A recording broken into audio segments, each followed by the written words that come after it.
bah c'est nous, on est de retour. Et voilà, Yvan, ça y est, t'as couru, t'as traversé. Ouais, on a envoyé notre ami Todalf sur votre stand, du coup il va se dire, bah il est pas là, parce qu'il est là. Il va croiser les collègues, ils sont très sympas. Voilà. Donc on va discuter un peu. Alors on s'est vu déjà là, il y a 2 semaines, non c'est ça? C'est exactement ça, c'était le 30. Ouais, Japan Tour. C'était pas moi, du coup c'était Todalf. Donc moi ce qui est bien c'est que je n'ai pas écouté votre conférence, comme ça je ne sais rien. Je ne sais rien du tout. On va reprendre à zéro, on va commencer par te présenter ce que tu as écrit, etc. Puis après, on va rentrer un peu plus dans les détails de ton travail, qu'est-ce que tu as découvert, s'il y a des choses intéressantes à raconter. Alors, on commence par la base.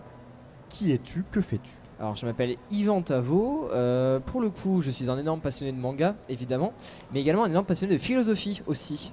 Alors je pense que j'ai eu la même approche que tout le monde avec la philosophie, c'est-à-dire en terminale on découvre une matière qu'on n'a pas connue avant. Ouais. À ce moment-là ça s'est très mal passé pour moi, je n'ai pas du tout aimé mes cours, mais je sentais qu'il y avait un truc, je sentais que j'avais envie d'aller pousser un peu plus loin. Et en fait il y a eu 2 raisons pour lesquelles j'ai continué dans la philosophie. La première c'est un auteur qui s'appelle Schopenhauer, où j'avais lu des textes en fait par hasard qui m'avaient beaucoup intéressé. Et de l'autre côté c'était 2 collections, une qui s'appelle Kurosawa et l'autre qui s'appelle Soleil Manga, où en fait c'est pareil, c'est de la vulgarisation philosophique mais via les mangas, en fait en racontant des histoires. Et en fait en faisant les croisements entre les deux, j'ai trouvé ça trop passionnant et j'ai commencé à lire des bouquins de philo, donc certains connaîtront, mais par exemple La République de Platon ou autre. Et j'ai trouvé ça impressionnant à quel point ça pouvait nous parler facilement dans la vie de tous les jours et même surtout dans l'imaginaire, mais à quel point c'était vu de manière élitiste. Donc en fait en continuant j'ai poussé un peu, je me suis dit ok, bah il y a ce manga là qui me fait penser à ce concept là, ce manga là qui me fait penser à ce concept là, et est arrivé du coup mon mémoire que j'avais dû faire, et j'ai fait un mémoire en fait qui paraît de l'imagination. Alors quand tu parles de mémoire, donc tu es parti dans les études là-dedans, dans ce domaine-là? Alors pas du tout, c'est ça qui est très fort, c'est bien de préciser. Moi j'ai fait beaucoup parcours un peu plus classique, j'ai fait grande école de commerce, je suis parti dans autre chose, parce que ça m'intéressait plus à ce moment-là. Et pour le coup, même si j'étais en grande école de commerce, j'ai réussi à faire marre de philosophie, parce que j'avais une de mes profs qui était justement une ancienne philosophe, enfin qui avait passé la grecque, qui avait fait philosophie, et qui avait vécu au Japon. Donc il y avait tout ce qu'il fallait, exactement, la totale.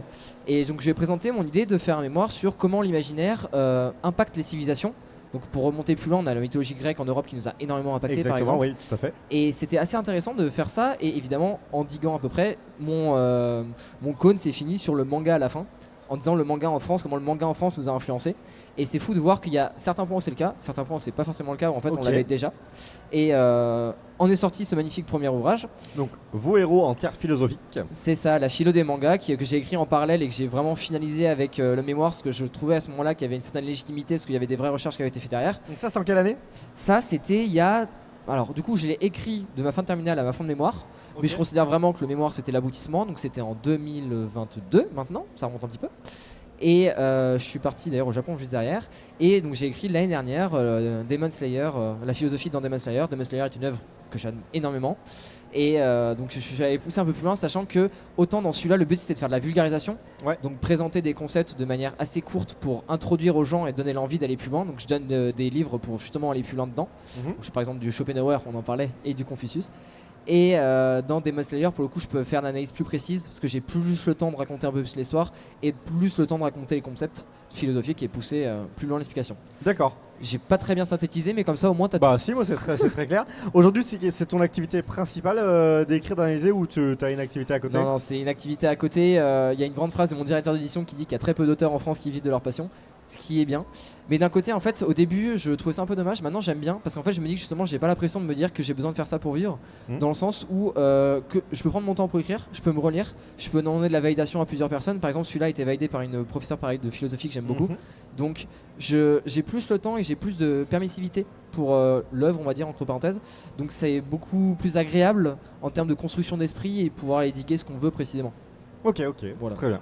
Alors, on va revenir un petit peu au début. Donc, ton premier contact avec la philo, donc tu parles de la terminale. Souvent, on dit que l'enseignant, ça jouait d'un moment sur est-ce que ça va nous plaire ou est-ce que ça va pas nous plaire. Donc, toi, visiblement, t'es comme moi, t'as pas eu un enseignant passionnant, peut-être. Alors elle était passionnée.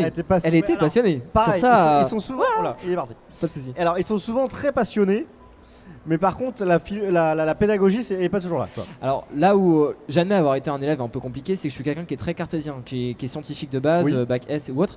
Donc je trouvais pas ça logique qu'on me dise tu apprends les citations, tu apprends les auteurs, mais même si tu apprends tout ça, c'est pas sûr que tu es bon à la fin. Oui. J'étais en mode, mais c'est pas logique. Dans ce cas-là, il faut qu'on développe notre propre esprit, et dans ce cas-là, on cite pas les citations, on les cite seulement si c'est en raccord avec nous. Donc il y avait une explication que je trouvais pas très bonne. Et après, derrière, c'était surtout sur les courants idéologiques, évidemment, parce que la philosophie, il y a quand même des points, il y a des questions, il y a toujours pas de réponse, il y a des grands courants. Exactement. Et après, on est plus, par exemple, moi je suis plus Schopenhauer que d'autres personnes. Quelqu'un qui préfère Hegel sera forcément moins d'accord avec Alors, il va moi. falloir que tu nous dises justement, parce que est-ce que toi, donc dès le début, il y a des courants ou en tout cas des notions où tu t'es dit, ça c'est une notion, c'est un courant que j'ai envie d'approfondir, et pourquoi t'as, enfin, et Schopenhauer du coup, pourquoi, tiens, Alors, qu'est-ce qui te plaît, qu'est-ce qui te correspond finalement et que tu as eu envie d'approfondir? alors avant d'enclencher sur ça, je tiens à dire que je suis quelqu'un qui aime énormément la vie, je suis quelqu'un de très optimiste, quelqu'un de très bienveillant, je pense. Mais ça c'est important, finalement, notre manière d'être va aussi peut-être influencer et voir, des fois ça va être l'opposé, c'est-à-dire qu'on va s'intéresser à des sujets qui sont à l'opposé de nous. Et bah ça va être un peu sur ça, parce que du coup pourquoi j'ai adoré Schopenhauer, c'est parce que c'est quelqu'un qui est très misanthrope. Oui. Donc Schopenhauer, pour raconter très brièvement, c'est quelqu'un qui, quand il avait toute sa jeunesse, 20, 21 ans, 22 ans, 23 ans, il étudiait énormément la philosophie, donc fils d'un riche commerçant en Europe, une mère qui était très compliquée à vivre, je ne vais pas m'épiloguer sur le sujet, mais il n'a pas été connu du tout dans sa vie. Quand il était professeur de philosophie, quand il a été nommé prof dans une université, en face de lui il y avait quelqu'un qui était très très connu, et donc il n'a pas réussi à faire sa place, et il a vraiment été connu dans sa soixantaine. Ah non, très tard, dans sa soixantaine à la fin, avec le monde comme représentation de la volonté, qui c'est son super ouvrage. C'est pas le nom de l'essai précis, mais on va pas le citer en allemand. Et c'est quelqu'un qui s'est battu toute sa vie pour ses idées, mais qui avait une haine de l'espèce humaine qui se ressent énormément. En particulier, le monsieur était quand même assez misanthrope sur certains points. Mais au-delà de ça, il y a certaines de ses phrases qui marquent énormément, et il y a certaines de ses parties qui vont pousser très loin. Et souvent, on a tendance à dire que Schopenhauer a donné quand même la philosophie de l'accès au peuple, parce qu'il expliquait beaucoup de choses. Il y a des aphorismes.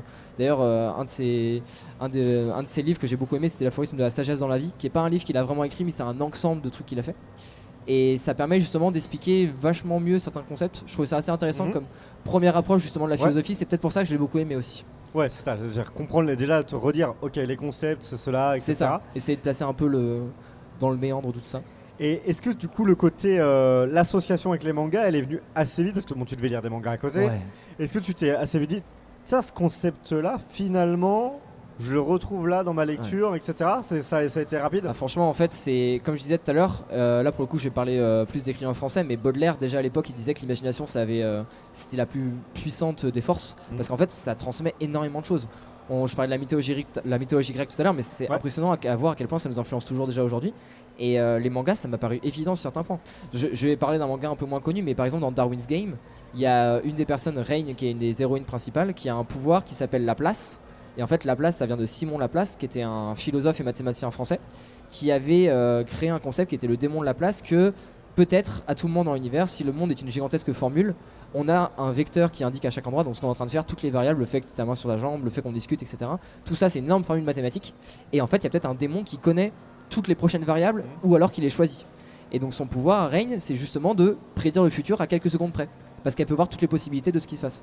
Et j'étais en mode, mais en fait c'est précisément ça. Donc là c'est très illustré, mais en fait dans n'importe quel manga il se passe des choses. Donc par exemple dans Demon Slayer, il y a plein de moments où il y a la notion de pouvoir qui est extrêmement mis en avant, et t'as la notion, ok, donc c'est quoi le pouvoir? Quel est l'intérêt pour Muzan de vouloir devenir immortel? C'est quoi l'utilité du pouvoir? Et en fait on se rend compte que tous les philosophes d'avant y avaient pensé, mais pas forcément dans ce contexte-là. Et en même temps le contexte a évolué aussi, donc on peut peut-être faire avancer un petit peu plus ça par rapport au manga. Ok. Et bon, d'ailleurs la notion de pouvoir c'est quelque chose qui est assez transverse dans les shonen de manière générale, qui est assez présente. Et du coup, dans le premier bouquin, là, tu as essayé du coup de travailler comment? C'est-à-dire, tu dis, tiens, tel concept, je l'associe comme ça, ou plutôt... quand tu vas proposer, tu dis, ouais, je propose des continuités de lecture. C'est-à-dire que ton approche, c'est un élément de pop culture comme un manga, et derrière, un accompagnement de lecture plus sérieux vers un philosophe, où il y a des étapes... parce qu'il y en a qui peuvent être tout de suite assez austères, sinon si tu dis tout de suite tiens allez lire ce bouquin hyper compliqué c'est sûr. Alors moi j'ai tendance à dire un truc, c'est que la philosophie en fait on en fait toutes et tous, mais qu'on n'en a pas forcément conscience. Par contre, très important de préciser que les philosophes, on leur doit énormément. Parce que pour moi, un philosophe avec un grand P, c'est quelqu'un qui a passé du temps. Parce que réfléchir est un luxe, qu'on soit bien d'accord. C'est quelqu'un qui doit travailler 50 heures semaine et rentrer le soir, il n'a pas forcément le temps de penser à ça. Mais réfléchir est un luxe, donc on a l'avantage d'avoir des philosophes qui nous permettent de gagner du temps. Parce qu'ils sont allés beaucoup plus loin sur cette notion que nous. Et donc du coup, en ayant juste une idée, on y réfléchit par nous-mêmes. Et après, grâce à ces philosophes, on peut pousser encore plus loin. Le choix des mangas et des concepts, en fait, c'est fait dans les deux sens. Il y a des mangas que j'aime énormément, que je voulais absolument placer. Donc là, il fallait que je trouve Alice in Borderland, par exemple, de Haro Azo, que j'aime énormément. C'est une œuvre qui m'a beaucoup influencé dans ma vie. Moi, je connais que l'adaptation, je l'aime beaucoup, mais je sais pas si elle est fidèle.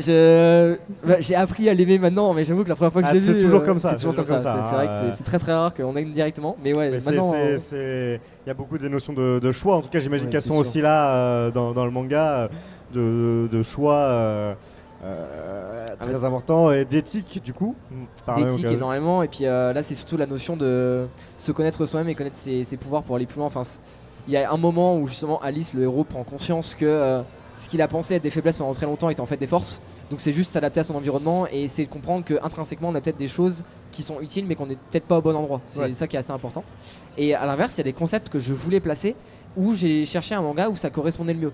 Par exemple, il y a la réalité géométrique et je suis désolé, géométrique et mathématique de Pascal, qui était vachement intéressante. Et j'ai mis du temps à trouver justement une dualité qui exprimait bien ça, sachant qu'en fait l'idée de Pascal, c'est qu'il y a certaines personnes qui réagissent, pour faire très simplement, hein, vraiment, lisez le livre, ça va bien m'expliquer. Il y a certaines personnes qui réagissent beaucoup plus de manière rationnelle, et d'autres qui sont beaucoup plus sur l'instinct.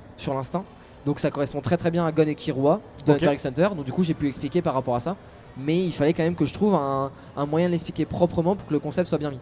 Sachant que, encore une fois, le premier, je voulais vraiment que ce soit des concepts où je mettais pas mon grain de sel, où je mettais juste un petit peu plus le concept contemporain, mais sans plus, pour légitimer le fait que c'était de la vulgarisation. Là où le second, dans Demon Slayer, je me suis permis de pousser les idées un peu plus loin par rapport à 2-3 points que moi je pensais que je trouvais importants, qui sont des concepts, par exemple, on parlait tout à l'heure de Laplace, je définis un peu plus la formule de la vie de manière arithmétique, on va dire, mais je voulais pousser un peu plus seulement une fois avoir fait une première fois mes armes, on va dire entre parenthèses. Mais du coup, derrière, il y a un travail de documentation qui est assez monstre, parce que chaque recours que tu vas faire, tu vas devoir l'avoir lu. Parce que tu peux pas trop recommander un truc dont t'es pas sûr, donc c'est beaucoup de lecture, beaucoup pour te dire, ok, donc on reprend l'exemple sur Hunter x Hunter, tu dis bah voilà, il y a ce concept-là, vous le retrouvez dans Hunter x Hunter, et si vous voulez en savoir plus, c'est ça. Et du coup, comment tu vas choisir ta reco derrière? Ouais, c'est ça. Alors, je tiens à préciser que je ne conseille pas tous les livres dont je parle des citations de ok, d'accord. Il y en a certains qui sont pas trop compliqués, mais qui demandent trop de temps, ou même moi, c'est pas intéressant. Voilà. Par exemple, La République de Platon, moi j'aime beaucoup, ça demande du temps. Ouais. Tout le monde n'a pas le temps, encore une fois. Le concept que je trouve intéressant, c'est que dans un livre, généralement, on a tendance à dire qu'il y a plusieurs idées, plusieurs concepts. Donc ça sert à rien de pousser plus loin l'idée. Par contre, le travail qui est très long effectivement, mais l'avantage c'est qu'aujourd'hui on a internet. En fait ça paraît tout bête, mais à l'époque faut penser que les philosophes ils devaient avoir des montagnes de livres à côté d'eux. Les bibliothèques à l'époque c'était un centre nostalgique, mais névralgique de culture, et on avait tout là-bas. Maintenant grâce à internet on peut trouver plein de textes. En ce moment par exemple je suis en train de travailler sur un livre sur Death Note, et je travaille pas mal sur le travail de Romain Barthès, qui est un écrivain du dernier siècle, et tous ces articles de presse sont disponibles en ligne. Donc en fait, je gagne un temps monstrueux parce que dès que j'ai un truc qui m'intéresse, je peux aller trouver l'article de presse qui correspond, et à chaque fois, je me lis 10, 15, 20 pages, mais au moins c'est plus rapide et je sais précisément où je peux aller.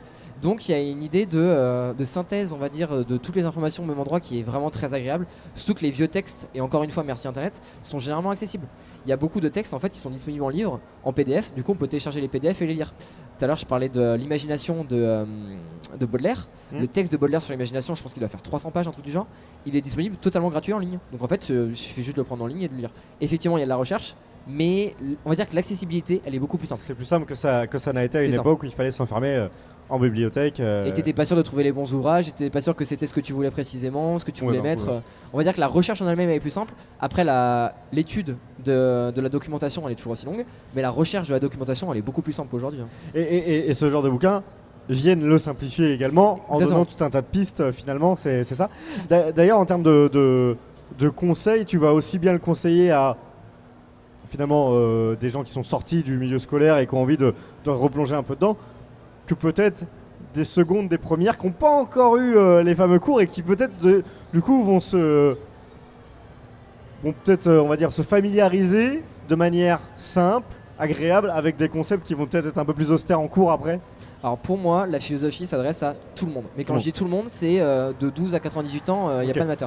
Parce que, tu vois, on parlait de travail tout à l'heure, dans mon travail actuel, j'utilise certains concepts de philosophie. Et je pense que vrai, au quotidien, on en utilise toutes et tous. Dans les relations, dans la manière dont on communique, ce qu'on pense aussi, la tolérance, exemple tout bête. Mais c'est très important justement de se dire que la philosophie n'est pas une matière élitiste. C'est pas juste une matière où vous passez le bac, c'est quelque chose qui peut servir toute notre vie. Et une fois on va parler de Schopenhauer encore une fois, mais Philosopher disait que la philosophie, ça lui avait peut-être pas apporté plus, mais ça lui avait beaucoup épargné. Et je suis assez d'accord avec ça. Quelqu'un qui réfléchit plus, pour moi, sera peut-être pas forcément plus heureux, mais au moins il va éviter d'être malheureux. On va dire ça comme ça. Donc du coup, ça aide énormément. Et là-dedans, en fait, pour aller dans les deux sens, il y a des œuvres aussi pour ceux qui aiment bien la philosophie, qui veulent découvrir le manga dans l'autre sens. Donc c'est pour ça que ça s'adresse vraiment à tout le monde. Je cite des mangas dedans qui seraient intéressants à lire pour aller plus loin. Que certains ne connaissent pas forcément, exactement. etc. Et qu'ils auront envie de découvrir. Exemple tout bête, mais dans ma famille, ma mère on lisait pas forcément beaucoup. Oui. Elle a lu ça et elle m'a dit ok, j'aime bien lire ça. Donc du coup elle a commencé à emprunter. Les notions sont intéressantes. Exactement. Et derrière on creuse un petit peu. Et dans les lecteurs que j'ai pour l'instant et dans les lectrices que j'ai pour l'instant, j'ai un peu tout. J'ai des gens comme tu dis qui ont 12-13 ans qui commencent à s'y intéresser, donc qui ont plein de questions et c'est trop intéressant. J'ai des personnes qui ont plus 40-50 ans qui justement pour essayer de comprendre leurs enfants commencent à lire ça.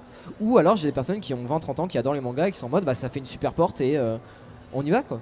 Et est-ce que, tu disais du coup en France notamment avec du coup le nombre de lecteurs, je crois qu'on est toujours le deuxième pays, je sais pas si on... Ça stat avec les États-Unis mais pour l'instant on est toujours voilà. Est-ce qu'il y a des notions ou des concepts philosophiques qui sont plus représentés que d'autres? On parlait du pouvoir notamment dans les shonen. Et est-ce que ça a un impact sociétal derrière du coup par rapport à nos lecteurs, vu que là on parle quand même de très nombreux lecteurs? Alors là je vais repasser plus du coup sur ma partie mémoire qui est moins présente dans le bouquin, mais pour le coup je l'ai un peu étudié. Pour moi il y a beaucoup de valeurs qu'en fait on avait déjà. Donc tout ce qui est valeurs famille, amitié, etc. Parce qu'on a on parlait d'imaginaire. En plus, exemple tout bête, on a Conte de Monte Cristo qui est sorti au cinéma il y a pas longtemps. Oui. Je reprends une autre œuvre de Alexandre Dumas, il y a Les Trois Mousquetaires, pareil, c'est un gros truc de fraternité, de famille et tout. Mais pour moi, la valeur qui vient vraiment des mangas, qui a été remis sur le goût du jour en France, c'est la valeur de la détermination et de l'idée, on va dire. Donc là, c'est la Vice of Friends. Je vais pas citer Nietzsche en allemand parce que je vais être nul, mais globalement, l'idée de volonté, le surhomme, etc., c'est quelque chose qui a été vachement remis en avant avec les mangas, avec la quête du shonen, tout bêtement. Même si dans les shoujo aussi, des fois, c'est très présent et dans les seinen, j'en parle pas.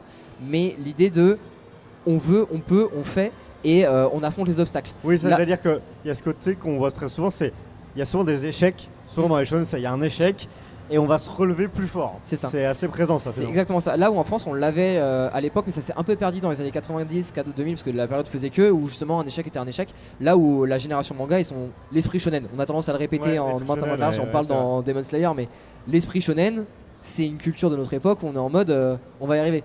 D'ailleurs Gatsu devait être là aujourd'hui, mais du coup désolé il est pas dispo parce qu'il a eu des soucis de transport.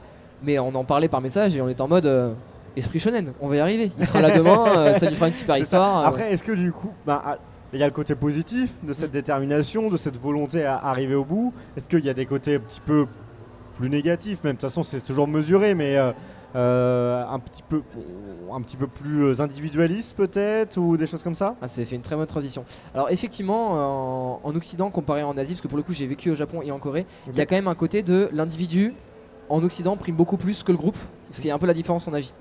Par contre, enfin en Japon et en Corée, je vais parler de ce que je connais et pas du reste. Par contre il y a quand même un point qui est intéressant dans cette individualité que j'exprime justement dans Demon Slayer, c'est que certains philosophes encore une fois l'avaient déjà étudié à l'époque. Et pour moi, il y a un concept qui est hyper important, c'est le concept d'égoïsme altruiste. Alors je m'explique. Les deux mots sont généralement considérés comme étant opposés, donc les deux faces d'une même pièce, égoïsme et altruiste. Alors qu'en fait, pour moi, et pas seulement, mais je vais en parler après, l'égoïsme, quand il est pur, c'est-à-dire qu'en fait, quand il y a une donnée de je fais quelque chose pour moi, mais qui n'embête pas les personnes autour de moi de manière physique ou psychologique, très souvent, ça va faire une théorie du ruissellement du bonheur, où en fait les personnes autour vont être heureux. Exemple tout bête, Tanjiro, pour rappel, et d'ailleurs c'est pas le seul, Tanjiro il voulait juste sauver sa sœur, Naruto voulait devenir Hokage. Globalement de base ils voulaient pas sauver le monde, c'était pas leur plan. Mais au final, par X plus Y, ils ont réussi à avoir leur rêve et à faire le deuxième quoi. Pareil, Goku de base son rêve c'est juste de devenir plus fort. Enfin, le but c'est pas de j'aime beaucoup je veux me battre, voilà, c'est Goku, vraiment il veut juste être plus fort, top terminé. C'est ça, je veux me battre contre quelqu'un de fort pour devenir encore plus fort. Vraiment l'idée de base c'était pas forcément de sauver le monde. De sauver le monde 5 fois au moins. C'est ça. Et donc du coup, un philosophe avait déjà exprimé ça qui s'appelle Adam Smith, qui est généralement beaucoup plus connu niveau économie, mais qui avait fait des très bons traités aussi niveau philosophie. Parce qu'à l'époque, la philosophie était beaucoup plus mélangée avec les autres sciences, ce qui n'est moins le cas aujourd'hui, quelque chose que je regrette un peu, mais je sais que Demogat soit pas là, mais j'aurais bien aimé en parler avec lui. On l'isole un petit peu, mais il y a beaucoup de psycho, il y a beaucoup d'économie. C'est ça, et en fait, normalement, la philosophie, c'est philosophia, c'est de l'amour de la sagesse. De base, les grands philosophes qu'on connaît, qu'on aime bien citer, donc Descartes ou autres, Descartes, c'était un mathématicien de génie. Pascal, c'est pareil, enfin, la pascaline, c'est quand même quelque chose qui a révolutionné les mathématiques. Bref, donc je m'écarte un peu. Donc, Adam Smith avait sorti une théorie dans son premier traité qui était le petit juge moral. En fait, il considérait qu'intérieurement, quand on prenait une décision, on avait un petit juge qui nous regardait par rapport à la société et qui nous disait bon bah ce que tu fais là, c'est pas bien pour la société.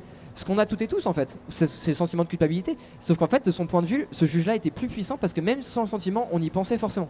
Donc là où c'était intéressant, c'est de se dire, pareil que pour l'égoïsme, altruisme, quand tu fais quelque chose pour toi et que tu n'as pas de ressentiment ou de culpabilité, ça veut dire que c'est forcément quelque chose de bien et donc c'est forcément quelque chose qui va être altruiste au final. On va dériver un peu des mangas parce que comme ça je prends l'imagination globale pour prouver que c'est pas seulement dans les mangas. Rick et Morty, je pense que globalement, voilà. Rick est un super exemple d'égoïsme altruisme des fois. Il s'en rend pas compte et d'ailleurs ça lui fait chier. Il y a un épisode miraculeux dans l'avant-dernière saison avec les dinosaures. Oui, j'ai vu avec les dinosaures, oui. Et ça lui fait chier parce qu'en fait, il démontre aux dinosaures que les dinosaures qui se veulent altruistes, etc., en fait, ils le font parce que eux, ça leur fait plaisir. Donc, il démontre aux dinosaures qu'ils sont qui sont totalement égoïstes, mais que parce qu'ils sont égoïstes, ils sont altruistes parce que leur volonté, en fait, de se faire plaisir fait plaisir à tout le monde. Donc voilà. Ok, non mais c'est vraiment parce que je m'étais jamais posé ces questions-là, mais toi tu te les as posées.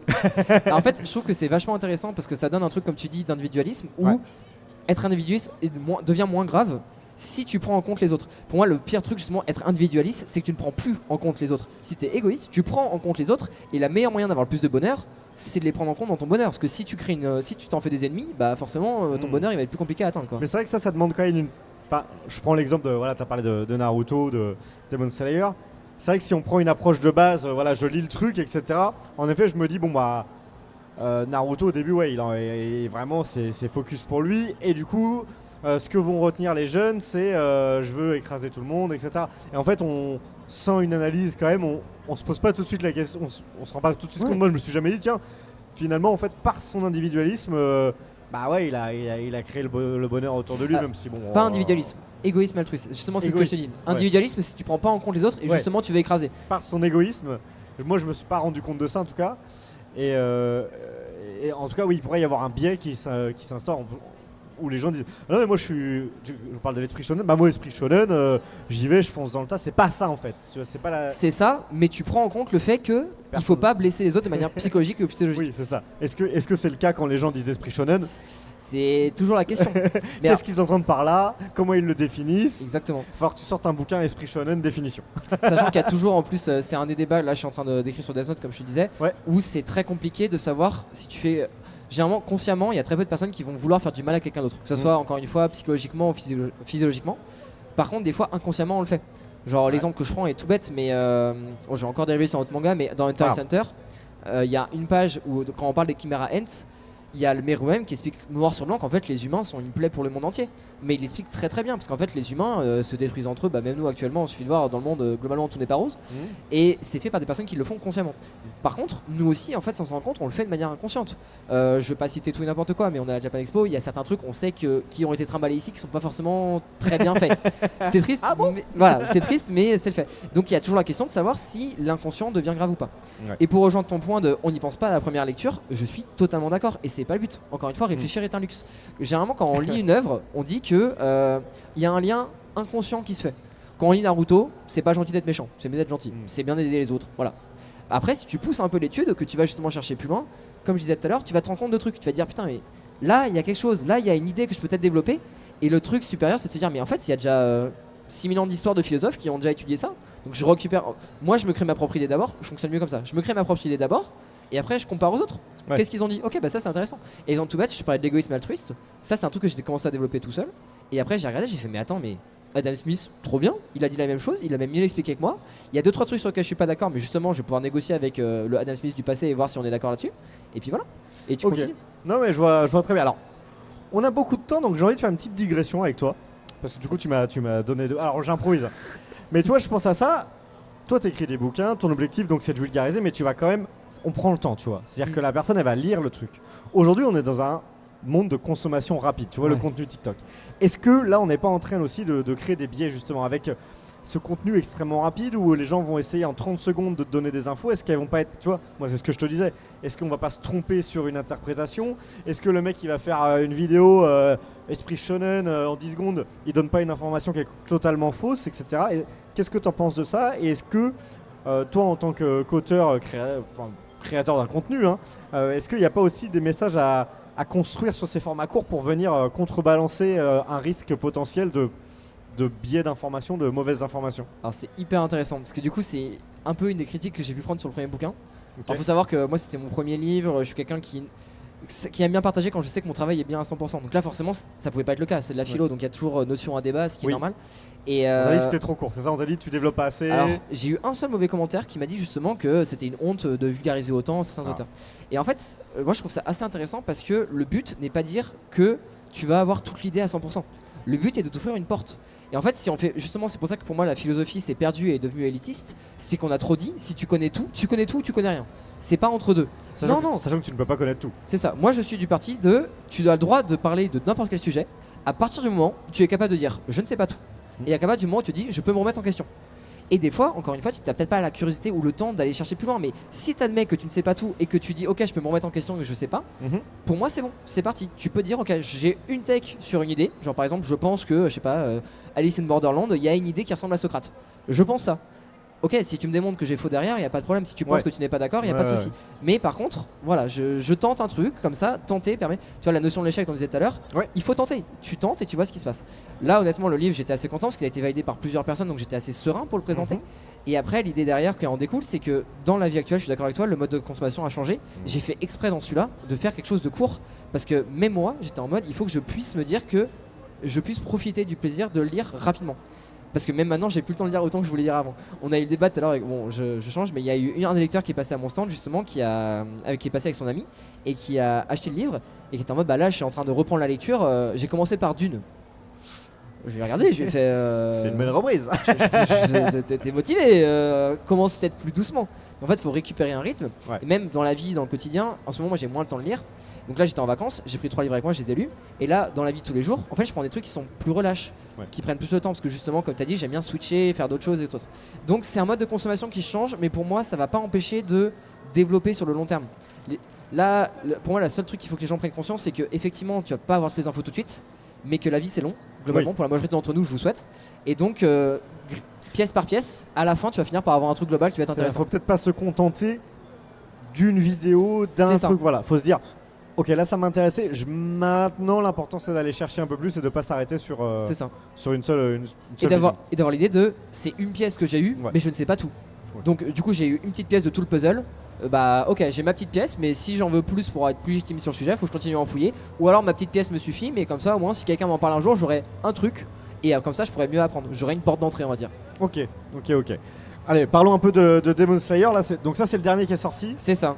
Donc tu as parlé de pouvoir, il y a d'autres thématiques importantes comme ça dans Demon Slayer? Ouais, j'ai divisé en 3 grandes parties, on va dire. Parce que le premier du coup c'était le premier enfant, on l'aime parce qu'il est là, c'est le nouveau, on a testé. Mais c'est un peu, comme diraient mes parents, c'est l'éducation, il n'y a pas de manuel. Donc du coup j'ai testé tout et n'importe quoi dessus. Donc je l'aime beaucoup mais il est imparfait, on va dire. Oui. Voilà. Là il y a une structure. C'est ça, le deuxième on savait où on allait, on était plus précis, c'était plus carré, voilà. Donc le deuxième, il y avait 3 idées majeures qui me tenaient à cœur moi. La première c'était cet esprit de shonen justement, donc c'est pour ça que c'est bien que t'en parles. Essayer de voir un peu plus qu'est-ce qu'on veut mettre derrière, c'est quoi l'idée, qu'est-ce qu'on veut développer avec ça. Un esprit de puissance du coup, qui passe par la possibilité, donc je suis repassé par Aristote, parce que pareil tu vois, les phrases simples qui peuvent permettre de développer des grandes idées. Il avait développé un principe à l'époque qui était l'antéléchie. Alors l'antéléchie d'une action, ou l'antéléchie de quelqu'un, c'est la finalité on va dire. Donc par exemple l'antéléchie du gland, c'est le chêne, quand il se transforme en chêne tout est bien. Mais cette antéléchie, en fait, lui expliquait, c'est que le vrai pouvoir, c'est l'antéléchie. Donc le gland, il a beau dire toute la journée qu'il peut se transformer en chêne, tant qu'il l'a pas fait, il croit pas, parce que tu l'as pas vu. Et c'est quelque chose que je trouve assez accurate dans notre monde actuel, c'est que il y a beaucoup de gens qui aiment bien flexer sur tout et n'importe quoi, mais généralement quand tu leur demandes de faire, c'est compliqué. Donc voilà, un peu revenir à certaines bases. Évidemment, c'est plus détaillé, mais c'est dans l'idée. Et Tanjiro a beaucoup de fois ce cas-là dans l'histoire, parce que pareil, quand il a fini son entraînement pour le souffle, lui, il est convaincu qu'il possède le souffle, c'est bon. Son maître il lui dit non, tranche-moi le rocher. Une fois que t'as tranché le rocher, on en discute. Tant que t'as pas tranché le rocher, on n'en parle pas. Donc du coup c'est un peu dans cette idée là. La deuxième notion qui était très importante pour moi, c'était alors comment je pourrais expliquer ça? C'était la notion justement de formule de la vie dont je parlais tout à l'heure, mais mélangée avec plusieurs courants différents, parce que forcément la manière dont si notre quotidien est quelque chose qui est écrit en avance ou qui n'est pas écrit, donc la fameuse destinée, même si c'est un peu plus compliqué que ça ou pas, c'est quelque chose qui a animé beaucoup de philosophes à travers le monde. Et étant très cartésien, comme je disais tout à l'heure, c'est quelque chose qui moi me plaisait beaucoup. C'est une des études philosophiques qui m'intéresse beaucoup, donc l'empirisme entre autres, et voilà. Donc ça j'ai pas mal développé, surtout que c'est très intéressant parce qu'il y a une scène dans Demon Slayer qui est iconique de ça. C'est quand je suis désolé, j'ai oublié son nom, je suis très mauvais en grave, alors là, moi faut pas. la disciple du pilier des poisons, celle qui affronte la lune numéro 2 à la fin. T'as déjà donné tout le contexte, les gens qui connaissent Demon Slayer l'ont. Ok, celle qui affronte la lune numéro 2 à la fin et qui bat la lune numéro 2 à la fin, voilà, qui est adorable, qui est trop mignonne, qui au début n'ose pas trop justement exprimer ce qu'elle pense. Elle fonctionne avec moi ce que j'appelle la pile ou facie. Elle a sa pièce, quand on lui demande un truc, elle lance une pièce, si c'est face, elle suit, si c'est pile, elle suit pas. Et Tanjiro lui fait mais bah pourquoi tu fais ça? Ouais, Prends tes décisions, enfin voilà. Et elle est en mode mais non, parce qu'en fait ça ne changera rien. C'est parce que c'est la pièce qui le veut, je suis la pièce, comme ça je prends pas les décisions, c'est pas moi qui prends les décisions. Et Tanjiro il fait ok, bah dans ce cas là on joue à pile ou face. Si c'est face, bon à la suite de ta vie tu n'utilises plus jamais cette méthode. Et elle fait bah ok, elle lance et c'est face. Et il fait bah voilà, donc tu suis plus cette méthode. Et elle fait mais t'es trop fort, comment t'as su que ça allait faire face, etc. Et Tanjiro il fait non mais c'est simple, j'aurais continué tant que ça fasse pas face. Donc voilà, c'est donc cette notion de est-ce que c'était le destin? Est-ce que c'est parce qu'elle a tenté sa possibilité? Donc là, si on parle un peu de philosophie, si comme Machiavel aurait dit, elle a tenté sa fortuna, donc elle a influencé sur sa fortuna, ou est-ce que justement c'était quelque chose qui pouvait être écrit si Tanjiro continuait comme ça? Donc il y a 3 possibilités pour moi que j'ai développées, c'est soit tout est écrit, donc le fameux Laplace, la formule, soit dans ce cas-là, nous on peut influencer sur nos variables mais à 100%, donc ça veut dire que la formule de la vie on la construit au fur et à mesure, soit on influe une partie, mais il y a une partie qu'on contrôle pas, ce qui honnêtement je pense le plus réaliste. Donc avec cette partie de fortuna que Machiavel décrivait à l'époque, enfin très simple, c'est comme si on avait un long fleuve. Le fleuve il coule dans tous les cas, mais nous on peut créer des digues pour essayer peut-être de réduire la taille du fleuve, de l'orienter un peu, etc. etc. Donc cette deuxième notion. Et la troisième notion qui est majeure, mais là pour le coup on mélange un peu avec, on va dire de l'anthropologie, mais c'est quand même de la philosophie pour moi, c'est la société. Donc avec tout ce qui va être contrat social et l'effet de halo, qui est un effet qui, on parlait de société actuelle, l'effet de halo de nos jours c'est... Bon, très rapidement, mais quand on voit que les gens sont capables de voter pour quelqu'un juste pour l'apparence, bah voilà, c'est qu'il y a un effet de halo qui est quand même assez incroyable. Bien sûr. Donc l'effet de halo, pour placer, c'est tout ce que vous voyez la première fois que vous voyez une personne. Donc son apparence, ses gestes, la manière qu'il a de parler, peut-être il a des lunettes, donc c'est un geek. Tu vois, les vieux bails qui peuvent des fois nous influencer, donc tout ce qui va être la part cliché, on va dire. Mais pas que ça, il y a d'autres aussi points qui a été démontré scientifiquement par plein d'études, dont 2-3 je cite dans le livre. Et donc le contrat social et l'effet de halo qui sont des parties qui sont très développées dans Demon Slayer, parce que Demon Slayer c'est quand même un des seuls mangas où tous les gentils ils sont scarifiés, ils ont des accoutrements qui n'ont aucun sens. Enfin, il y a quand même un qui a une tête de sanglier, quoi, Inosuke. Et par contre à l'inverse on a des méchants hyper beaux, propres sur eux, franchement habillés en petit costard, polo Lacoste, tout ça. Enfin c'est assez marrant de voir la différence entre les deux et se rendre compte que bah, c'est pas ça qui joue, quoi. Ouais complètement. Et que même si on a un Muzan qui est très calme, qui parle très gentiment, qui t'explique bien les choses, t'as pas forcément envie d'être son ami, donc faut essayer de doser par rapport à ça justement. Ouais, ok. Voilà. Donc voilà, pour ceux que ça intéresse et qui aiment l'œuvre du coup Demon Slayer, ça permet d'aller un peu plus loin et de créer des ponts vers des notions et de s'y intéresser un peu plus. Et là en ce moment du coup tu bosses sur Death Note de la même manière? Alors de la même manière que Demon Slayer, mais c'est beaucoup plus compliqué parce que là où Demon Slayer, je suis quand même parti sur de la philosophie très cartésienne, dans le sens où je me mets de certaines études scientifiques où pour aller pousser plus loin. Par exemple pour l'empirisme. Death Note, c'est beaucoup de ressentis. Ouais. En fait, généralement, de toute façon, le monde est divisé en deux choses, il y a les faits et les ressentis. Et un ressenti c'est compliqué parce que on a tous notre propre choix là-dessus. Je ne sais pas ce que tu penses, tu ne sais pas ce que je pense, et donc forcément vu que la télépathie n'existe pas, réussir à transmettre quelque chose à 100% c'est de l'ordre de l'impossible. Donc pour pousser plus loin, il y a même cette idée de ok dans ce cas-là, qu'est-ce qui est le bien, qu'est-ce qui est le mal? Death Note nous pose la question quand même assez complètement. Mais on a chacun notre définition. Donc réussir à expliquer, c'est ce que eux-mêmes les philosophes, d'ailleurs Voltaire en parlait très bien, il disait mais en fait le bien et le mal c'est une question sans fin, donc on peut perdre du temps et en parler, mais est-ce qu'il y a vraiment d'intérêt? Donc c'est pour ça que là je spoil un peu, mais je ne parle pas de ça. En fait je parle du fait que c'est une perte de temps, je parle de pourquoi il faut prendre cette perte de temps, pourquoi dans la société c'est important, et après il y a un grand débat qui évidemment est important, mais c'est la peine de mort. Et là j'avoue que pour le coup je prends du temps à écrire parce qu'il faut faire attention à ce qu'on dit, bien l'expliquer justement, bien le transmettre, parce que même s'il y a certaines philosophies derrière, par exemple on aime beaucoup le Japon, mais au Japon la peine de mort est autorisée par exemple. Fait, et il y a toujours le dernier en date c'est 2023, mais il y a toujours des condamnés à mort. Donc c'est une manière de penser qui est totalement radicale en France actuellement. Donc faut poser les questions, et justement là c'est de l'ordre de l'éthique et de la morale. qui sont deux choses différentes d'ailleurs. La morale, c'est ce que on nous inculque quand on est petit, donc on nous apprend que tuer quelqu'un c'est pas bien. L'éthique, c'est en grandissant, tu prends conscience que tuer quelqu'un c'est pas bien. Donc de mon point de vue, quand t'es un enfant adolescent, t'as de la morale, quand t'es un adulte, c'est censé avoir de l'éthique, qui sont deux choses très différentes. Donc voilà, donc c'est pour ça, c'est un peu long, c'est un peu différent, mais j'aime bien, ça me met un challenge parce que justement, vu que je suis quelqu'un de très cartésien, ça m'oblige à pousser un peu plus cette porte du ressenti, on va dire de l'empathie même, et de réussir à transmettre cette empathie, c'est quelque chose d'assez innovant pour moi. Donc c'est nouveau. Ok. Et du coup, c'est toujours un travail que tu fais en collaboration avec l'Opportun Édition. Ouais, toujours avec eux. On n'en a pas parlé, c'est quand même grâce à eux. Ouais, j'avoue, merci beaucoup Édicien, Stéphane, Marine, Louise, ils sont vraiment incroyables. Et en fait, ça fait très plaisir parce que Stéphane, qui est du coup sur le stand aujourd'hui, c'est quelqu'un qui ne baigne pas du tout dans cet univers-là.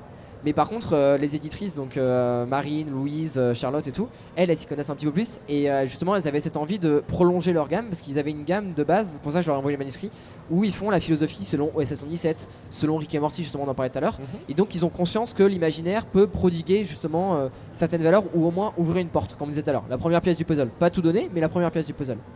Et donc ils cherchaient à faire au niveau manga. Et à l'époque, quand je leur avais envoyé le premier tome, j'étais en mode bon, ça passe ou ça casse, on verra bien. Et ils ont une vision de l'expansion, on va dire, de ça qui est très très cool. Donc maintenant, on est 4-5 auteurs sur le stand.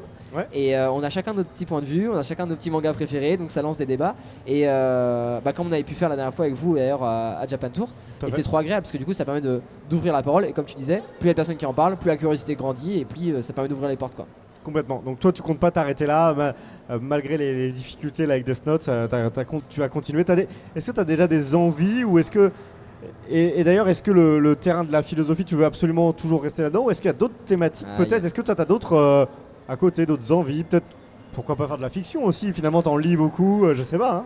Bah, tu touches bien parce que justement, moi j'adore écrire depuis toujours, ça a toujours été une passion. La philosophie, là, la philosophie, j'aimerais bien encore sortir 3 livres précis. Mais il y en a un pour le coup, ce sera peut-être pas avec l'importance, parce que ce sera vraiment un essai philosophique. Ok, donc avec toi, ta manière de voir les choses. Mais en fait, l'avantage c'est que vu que j'aime des personnes comme Schopenhauer, je me dis, eux ils ont réussi à 60 ans, j'ai tout mon temps. Donc je peux prendre tout ce que je veux, du moment que le travail est bien fait à la fin encore une fois et que ça correspond à mes valeurs que je veux transmettre et même justement à ce que je trouve intéressant à transmettre à tout le monde, ça passe. Donc là, il y en a un autre que j'avais commencé à écrire quand j'étais au Japon, justement l'année dernière que je vivais là-bas, c'était sur Ghibli. Parce que pareil, Ghibli est beaucoup de choses à dire. Donc honnêtement, celui-là, il est plus avancé que celui de Death Note. Okay. Mais celui-là, j'attends un peu parce que je veux pouvoir le relire et avoir un peu plus de temps. Parce que je pense que Ghibli, il y a une autre manière que je le verrai quand je serai adulte. Enfin, quand je serai adulte, je suis adulte. Mais quand je serai parent, je me suis trompé.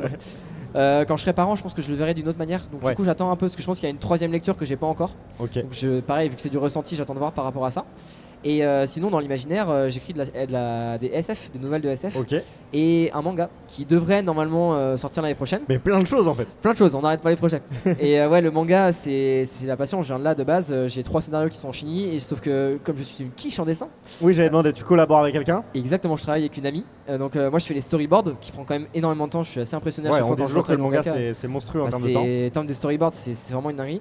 Et surtout qu'en plus, là où c'est compliqué, c'est que je dis que je sais pas dessiner, mais je dessine les poses, on va dire. Mais c'est quand même du niveau bonhomme bâton tiers, on va dire. Je considère que je suis mauvais, vraiment je suis mauvais. Et par contre, du coup, ma dessinatrice est très très douée. Mais vu qu'on a tous les deux le côté un peu perfectionniste et que c'est pas notre métier principal, le manga, ça fait 1 an et demi qu'on travaille dessus. Et là, on vient de finir le chapitre 1 au propre. On avance sur le chapitre 2. Moi j'ai fait 5 chapitres en storyboard, sachant que ce sera un one shot parce qu'on veut commencer par un one shot. J'allais demander, ça va être un one shot. En fait, on a suivi le conseil de tous les grands maîtres, commencer par des histoires courtes et des one shots pour être sûr que vous savez le faire. Je trouve que c'est le meilleur conseil possible parce que ça t'apprend à synthétiser une histoire, à savoir bien faire un storyboard. Parce qu'en fait, quand t'es en illimité, tu dis c'est pas grave, je prends la place que je veux, ça ira plus tard. Alors que si t'es obligé d'être compartimenté en certaines pages, t'apprends vraiment à faire un storyboard qui est pixel perfect. Et donc là ça avance et puis normalement si tout se passe bien l'année prochaine Japan Expo, petit stand. Ok, ah oui, il y a des échéances quand même. Bah on espère. Et on se met des échéances mais on se dit si on le fait pas c'est pas grave. En fait on a une deadline par mois donc de certains nombre de pages entre nous et on est en mode si la vie fait que machin, ok on se rattrape après. Et on va essayer de faire un bootcamp en mode à fond pendant une semaine parce qu'on a nos vies à côté aussi. Est-ce que du coup tu t'auto-influences d'une certaine manière en disant quels sont les messages qui sont dans mon manga quand même? C'est totalement philosophique. Alors très premier degré, j'ai essayé le premier manga pour moi c'est un slice of life. Mais c'est totalement en fait de l'idée de transmission. Le pitch, c'est un mec qui, quand il touche un objet, il peut voir l'histoire de l'objet, du point de vue de l'objet, et acquérir certaines compétences de l'objet s'il a été beaucoup utilisé. Par exemple, un grand couteau d'un bon maître cuisinier, il va pouvoir un peu mieux cuisiner. Ok. Mais ça sert vraiment de support à l'histoire. D'ailleurs, c'est inspiré de Dimension M, Mickey. Enfin voilà, je suis un grand fan de Picsou aussi, donc voilà. Mais c'est vraiment un support pour donner justement certaines valeurs. Parce que moi, les meilleurs slice of life que j'ai préférés, c'est des choses qui sont chill, détentes, qui transmettent de bonnes valeurs, qui racontent bien la vie. Donc c'est voilà. Par exemple, Hikaru no Go, moi je considère que c'est plus un slice of life qu'un shonen. Et en fait, c'est trop agréable parce que t'as toutes les histoires des personnages, quoi. Ok. T'as Voilà. plein de projets intéressants. Ouais, toujours. On te retrouve où sur les réseaux? C'est quoi là où Sur t'es les actif réseaux. principalement? Insta? Insta, Yvan Tavo, IVANTAVEU. Je suis le seul au monde, donc l'avantage, j'ai un prénom C'est assez bien. stylé, donc c'est plutôt pas mal. Merci papa, merci maman, hein, mais voilà, Voilà. globalement, c'est cool. On te retrouve facilement, tu mets tes actus, C'est ça. voilà, et puis Et n'hésitez pas si vous voulez discuter de philo, parce que ça c'est un truc trop agréable aussi. Les gens, du coup j'ai mis l'Insta à la fin du livre, et des fois j'ai droit à retour. Et du coup ça lance des petites discussions et tout, je trouve ça trop cool. Vraiment, n'hésitez pas à discuter avec les gens. Quelqu'un qui est ouvert d'esprit, qui se remet en question, c'est toujours passionnant de discuter avec, parce que ça va aider les deux, et ça permet toujours d'aller plus loin. Toujours comme tu disais, cette idée de compléter le puzzle. De toute façon, le puzzle sera jamais plein, donc Bien sûr. on peut continuer. Du moment qu'on sait dire je ne sais pas, ou ok j'avais tort, ça c'est important. c'est le plus important. Merci beaucoup Yvan, nous on va se retrouver à 17h pour la suite du programme, et puis bah voilà. Et puis l'opportun, on se retrouve demain avec d'autres auteurs. Pour Les d'autres 4 sujets. jours, stand Hall 5, Oui. stand B200, il y a tout le monde qui sera là, il y a Gatsu Tensei, Arnaud Jardan, Fedra, Kola, tous adorables, tous sur des sujets différents, n'hésitez pas. Exactement. Merci beaucoup. Bah, merci beaucoup à vous. Salut.